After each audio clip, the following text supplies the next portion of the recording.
Hey guys, hello everyone. Welcome to the USMLE Sardi YouTube channel. So as promised, we are back with another video as a part of series of videos that we are doing for the 2022 match. And so as IMGs, we all have questions and confusions around the match timeline. And today we are here to answer those questions and also give you a step-by-step or month-by-month timeline, introduce you to some important tools that you can use to ace this match season, and also tell you some important deadlines with regard to the 2022 match season. So let's get started.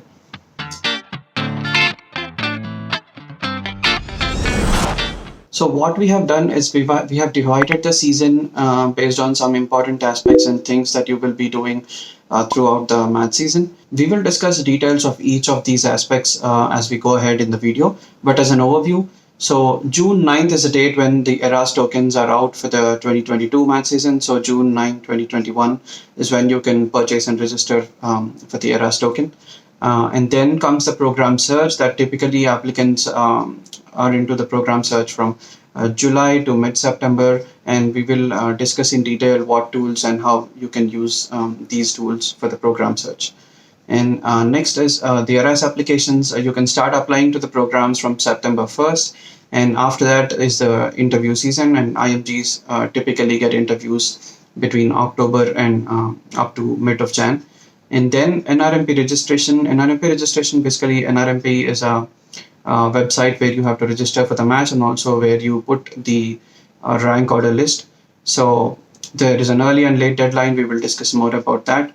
And rank order list, basically most applicants start preparing the rank order list from February 1st, and the deadline for the submission of rank order list is March 2nd.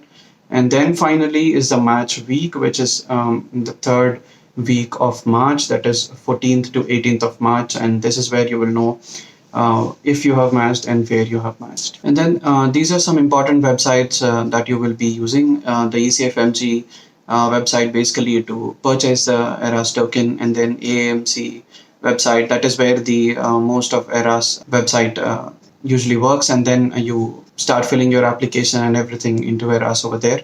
And then the Frida is basically a website that you can use for program search, and we will discuss on how you can do that. And NRMP, as we told, you register there and also put in your rank order list over there. So some important websites that you need to know about.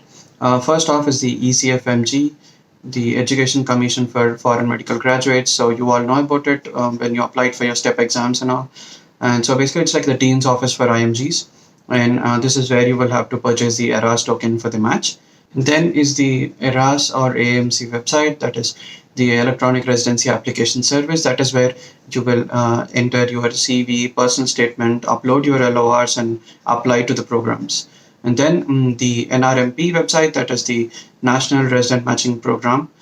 So this is where you will register for the match and also enter your rank order list. Also, it is important here to know that there are some programs that may not appear in the ERAS, although the percentage is minimal, but there are certain programs that may not appear in the ERAS. Also, there are certain programs that may be taking application through the ERAS, but they do not make the offers through the match or the NRMP. So something like the pre-match programs and all. We have separate videos for those. You can watch those. We will share the link in the description. And another thing over here to note is the ECFMG certification.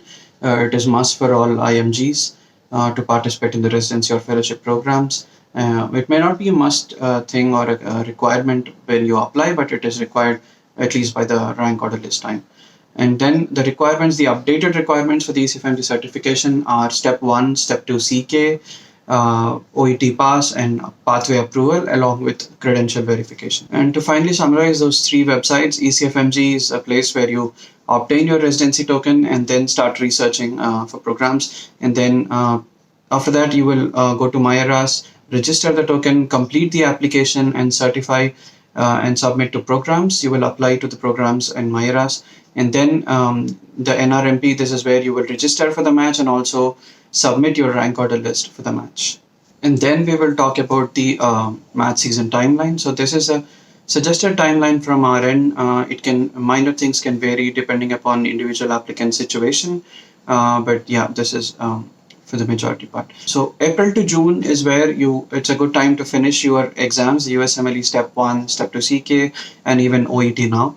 And then also do some United States clinical rotations and start working on research. If it could be a research position, it could be certain publications or abstracts that you're working on. This is also the season where most international conferences are accepting abstracts, so you can work on one of those. And then also a good time to start researching programs. And the Eras token is open in June on June 9th, so you can purchase the Eras token now.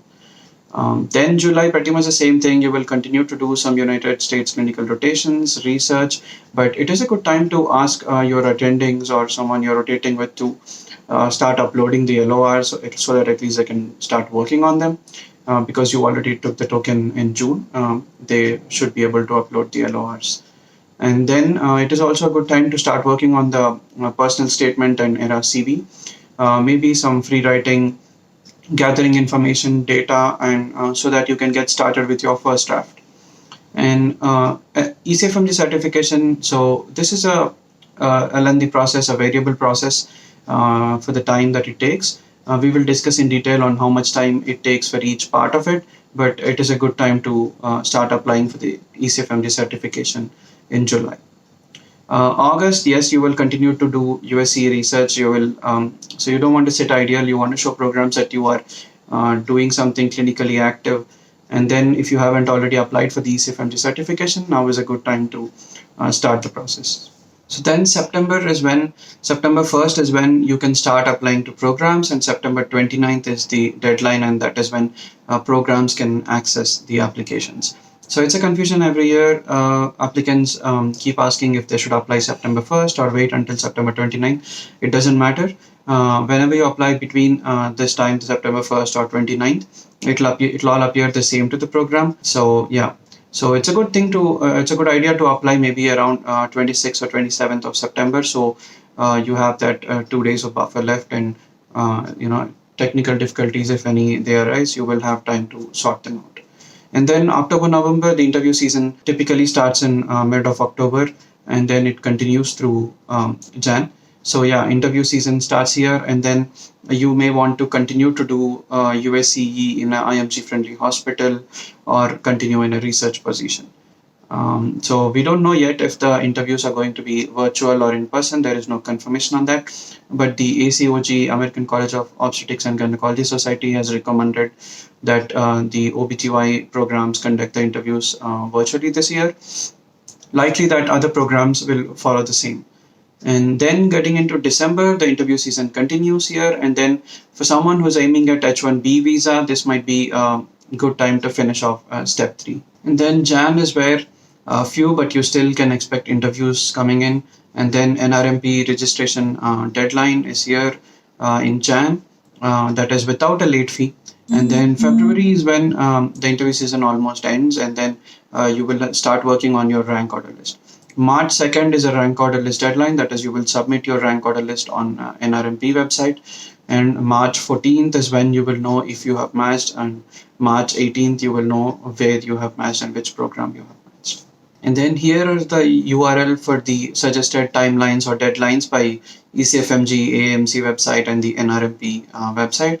We will post these links in the description so you can also check them. And then about the ECFMG certification timeline, the usual time it takes for each of these components, it's important to know these. So as I told, it's not a must. It's not must to have ECFMG certification by the time you apply. But if you do, then your chances are likely going to be high. So the step exam report, the last step exam report, it takes 3 weeks. So you need to keep that in mind. And then the credential verification, this can be started the moment you have your medical degree. It takes around 2 to 6 weeks to be completed and verified. And then the pathway approval takes usually 4 to 6 weeks.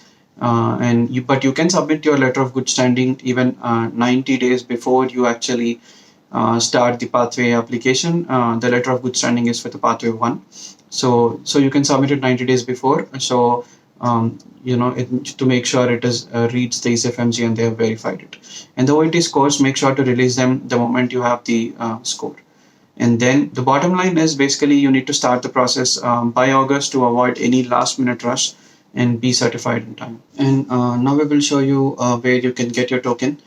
So the This is the link for the portal in ECFMG website where you can purchase the token. And then next step is to register the token in the AAMC website. So this is a link for the portal, MyEras portal in the AAMC website where you will have to register the token once you purchase it on ECFMG website. And then you can start working on your application, the CV, the personal statement. You can get your LRs uploaded to the application. So another important thing to know is the EMSWP, the ECFMG Medical School web portal. This is an online portal for communication between ECFMG, ERAS, and the home medical school. So this is important because the MSP, that is medical school performance evaluations, and the medical school transcripts need to be uploaded to the ERAS. And if your school is participating in EMSWP portal, then only they can do it, and that too through the portal. If it does not participate in EMSWP, you will have an option to upload it directly to MyERAS. Okay, so now let's talk about the program search. So program search is important because there are a lot of programs that you can apply to depending upon the specialty, but that is not the best plan because applying to programs have a fee and it goes up as the number of programs that you apply goes up. You can watch our USMLE cost video to know exactly how much it costs depending upon the number of programs you apply. So yes, so the idea is basically to see search these programs, see their criteria, and see where you exactly fit in and which programs you actually want to apply. So you come up with a list of these programs and then apply to only those where you think you have a chance and you want to go. So first we'll talk about FRIDA. So yes, this is the FRIDA website, frida.ama-assn.org. So here it is basically a website where you can search about different programs depending upon the specialty that you're applying to, see their criteria and other things. So the first thing that you do is basically type in the specialty that you want to apply to. For example, let's choose internal medicine. But yeah, so you can of course sign in to FRIDA to have an unlimited access. It is free. But yeah, as of now, let's just proceed without that. So yeah, make sure you're applying to only the you're checking only the residency programs, not the fellowship ones. And here are some criteria depending upon the specialty. So you can choose the specialties that you want to search. We did choose internal medicine, and these are the locations. So you can filter based on location. So there are different filters that you can apply. The specialty, the location filter, application tab. We don't usually use that, but programs, yes, community based, university based, you can filter based on that. Primary track or hospital track programs. Then you can also set the IMG percentage. You can use these filters depending upon your profile. Yeah, so then so let's just set up a filter and then see how it comes down. So it came down to 289 programs. You can also see where exactly these programs are based. So a few in California, Arizona, and here. And then you can also check the details of the program. For example, let's choose this program and see. So here is a general overview of the program, and you can see the details like the step score criteria over here, uh, and also which visa, if they sponsored visa and which visa they sponsor, also the IMG percentage and other details that you can see over here.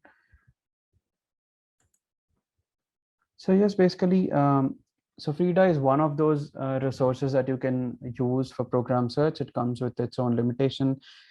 Some programs might not be updated, so that some information might be missing over there. And also there is a limit to what exactly you can find on FRIDA.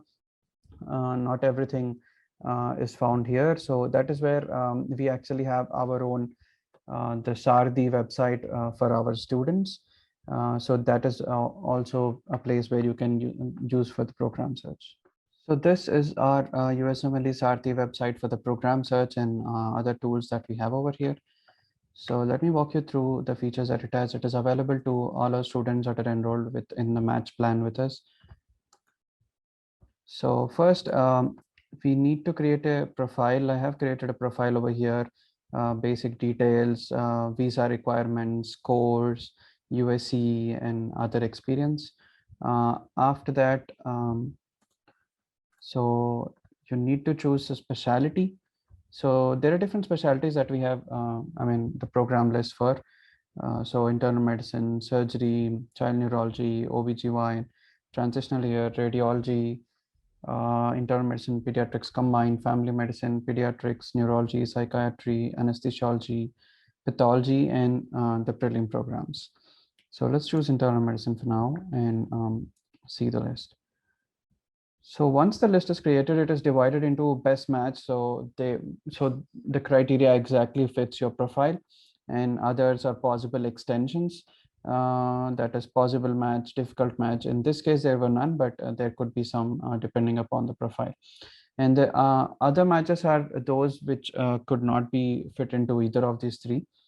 Uh, so so here is the list of the best matches according to the profile that I had set it up. We can look into one of the programs to see what exact details are covered. So yeah, we have information available on the visa requirements, the IMG percentage, some basic information of the FRIDA number and other things. So score information, that is the score cutoffs of the program. Additional information where our students or users enter details over here. Personal comments will be over there. And yes, the program director's email ID, coordinator's email ID. So this another good feature of this is that it also shows you the interview profiles of students, our students who have interviewed there. So you can look into the details and then figure out which students the program prefer. So the step criteria, the year of graduation, USC, the visa requirements, and when the interview date exactly was. So yeah, this data is this is something that is not available with others, and it helps a lot. It also simultaneously shows us the uh, profile of matched candidates. So yes, so these are some features that are available for program search on our USMLE Sarthi website. So next what we have is the Doximity Residency Navigator. So we can even use this to search information about the program. So I've already selected internal medicine, so it shows that, but otherwise you can choose the specialty that you want. And then some basic filters over here by state and other things. Okay, so you can go into the details of the program, like you click on the program, and then it shows you the details of the program, that is a program director's email ID, coordinator's email ID, other data, where did the current resident come from, previous residents information, where exactly are they from in the US and other places. Also information about the cost of living and other things, the rent and all over there. So yeah. So each of these websites basically have a different piece of information. So looking into all of them would certainly help. So yeah, this is basically the features that are on the Doximity Residency Navigator. Another tool for the program search is Residency Explorer. And you will first log on to residencyexplorer.org, and then you will log into the site using your AAMC ID, and then click on my profile over here. So next is you will fill the details over here, the number of work experiences that you have, USC and all also count into work experience. So then volunteer experience, research experience that you have, and then the number of publications, and if you are a US citizen or non-US citizen, IMG, and then the USMLE scores, of course. And then you save and continue, and you will choose your specialty after that. And then, so basically you go to explore programs after that and choose your specialty. And that's when the list starts being displayed over the screen. And then you will have to choose some criteria on the left-hand side over here, the filters basically, depending upon the location preference you have and the visas that you're looking for. So then you will have the list, and how you figure out if you are going to apply to that program or not is using these criterias. So it will show you your based on your profile, it will show you where you fall compared to the residents who people or applicants who have matched there before. So essentially, if you will up, so basically plus is when a plus symbol is displayed when you are above the matched candidates, and a dark circle if you fall in the upper 25% of the profile of the matched candidates, and so on. So it's a good idea to apply to, definitely you should apply to something where you are above the range and in the upper 25. But if you are falling below range or in the lower 25%, then especially in the step scores part, you might want to think before you apply, unless you have some connections or yeah, you turn a rotation or something over there. So after that is then you go back to click on second part is you to know the details of the program. So you click on the specific program and then you will have the details of the program being displayed over here. First is the general information, that is the program director's name, coordinator's name, their email ID, the program code and others. Then you will have the number of positions and all, the number of positions they offer, the training period, and it also displays you the number of applications they have received in the past few years. And then is the applicant information. As you see, the step score criteria are over here, the visas they sponsor in the program. And then it also shows you the residents, the current residents data, even by ethnicity. And then it also shows you where the current residents or previous match residents are from, the medical schools that they come from. So if your medical school is in the list, then you should definitely consider applying there. Get in touch with your seniors and also apply over there. So that's about Residency Explorer. It's a good tool to know details about the programs and see if you are a good fit over there to apply. Yes.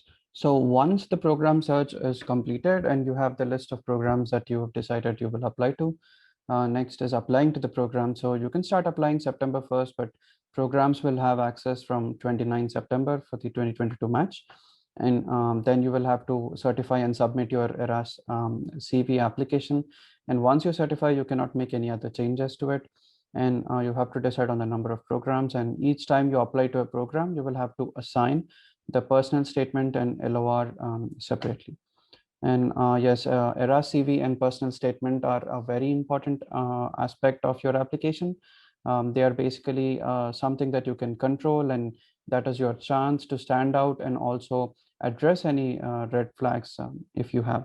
All our students have very good guidance on the ERAS CV and personal statement. So we not only tell them, first they have a class or access to video lectures where we tell them all the details on how you fill the ERAS CV, the do's and don'ts over there, and then they start working on the draft. And that will be reviewed twice by both the physician and the journalist before the final draft is out. So the process is an excellent one. It makes sure you have the best personal statement and CV out at the end of it. Not just the ERAS CV and personal statement, but also we deal or we take care of all aspects of the match. You have access to both the live and recorded lectures pertaining to all aspects of the match, where we will also clear the doubts if you have any. And yeah, so once you apply to the programs, from October is when the interview season will start, and interviews can either make or break the match. That's the final step. So our students not only have mocks that they can take for the interviews, but also they have access to classes where we discuss about all the different types of interview questions that can be asked and how you can personalize your answer to each of those. So not just that, but another feature that is exclusive with us is that you will also have access to the data of the interview questions that were asked previously in the same program. So a lot of our students keep getting invites from programs. So we also have a database of all the questions that are were asked previously over there. So you will have access to each of those, so you can know them beforehand and prepare your answers for each of those. So the other part of this is the NRMP. So you can start registering for the match with NRMP starting September 15th, and the early deadline for the match registration is Jan 31st. You can still register until March 2nd, but with a late fee. And then finally, the deadline for submission of the rank order list is March 2nd. After that, NRMP will run the match algorithm. And there are some tools that you can use for the rank order list to figure out the rank order list. One is the Match Prism from the NRMP itself. In other, we have our own Sardi tool for the rank order list, where we work hand to hand with applicants to see our students to see how much weightage they apply, how much weightage they apply for each of these factors. We also give them the average weightage that other students have given for the same factor. And then we work one-to-one with them to finally come up with the rank order list. So what is exclusive to this is the average weightage that we show, and working with them one-to-one, and that is missing with the other tools. Then finally, once you have submitted the rank order list, you will sit down and wait for the match week, which is the third week of March. And on Monday of the third week of March, that is March 14th, you will know if you have matched. And then from Monday through Thursday, for those who didn't match, you will have the SOAP, which is the Supplementer Offer and Acceptance Program, where basically the unfilled programs data will be released, and you will be able to apply to them in rounds. And we have details covered in a separate video. But after that, Friday of the third week of March, that is March 18th, you will know which specialty you matched into and where exactly you matched into. So that's the D-Day finally. So that's all from us for today. We hope this video helped you and you can use it to plan your 2022 math season. Let us know in the comment section what other videos or topics you want us to do and how we can help you. Yeah, and if you haven't already subscribed to the channel, then please do subscribe and share this video with your other colleagues who can benefit by watching this video. Thank you.